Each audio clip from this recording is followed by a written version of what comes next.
Hi, I'm Amina Warsuma, and I'm here to tell you about My Stars Are Still Shining, a memoir.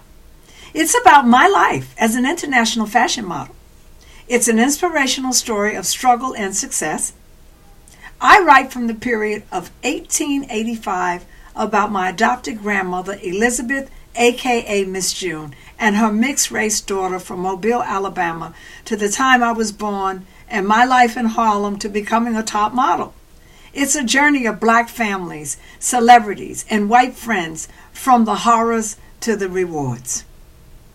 If your interests are related to Michael Jackson, the Jackson 5, Diana Ross, the Delphonics, the Temptations, Smokey Robinson and the Miracles, oh my God, James Brown, the Five Stairsteps, Andy Warhol, Truman Capote, Halston, Karl Lagerfeld, the fashion industry, and Studio 54. Now I will read a chapter from when I was 5 years old about the trauma I had experienced and the expectations that weren't fulfilled.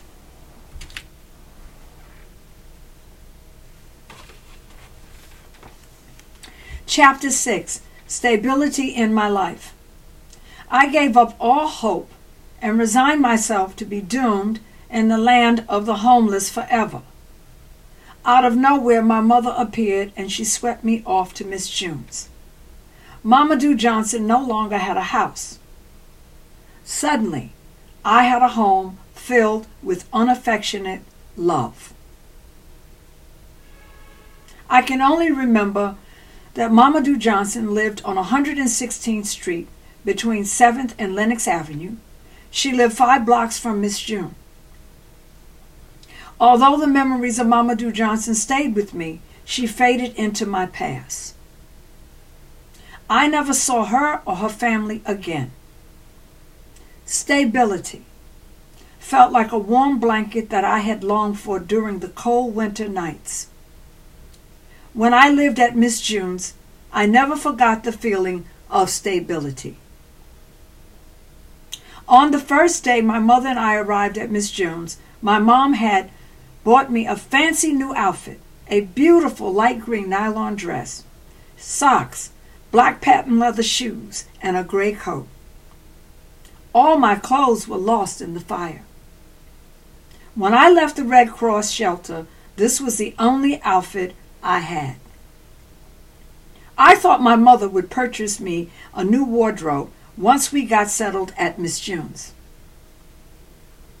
We were at Miss June's no more than 10 minutes when my mother said, "I'm going to the store. I'll be right back." She exited Miss June's apartment, and day after day, Miss June and I waited for her to return. Finally, a whole week went by, and my mother didn't come back. Neither Miss June nor I had an inkling as to when she'd return. Miss June knew Virginia did not become incarcerated. She left no phone number, address, or friend's number. My mother disappeared for 5 years. Again, I was left with only the clothes on my back. Much hardship had befallen black men and women of a darker skin tone. Irresponsible, careless, disappearing behavior for black people received forgiveness. The black community didn't judge them harshly. My mother garnered sympathy instead of persecution for being a negligent mother. From the majority or black people, others didn't take on her responsibility. Being black, you couldn't hide. You couldn't say you were Jewish, German, or European. You were black, no matter what language you spoke. I wore the same dress for a week. Miss June didn't have any money to buy me clothes.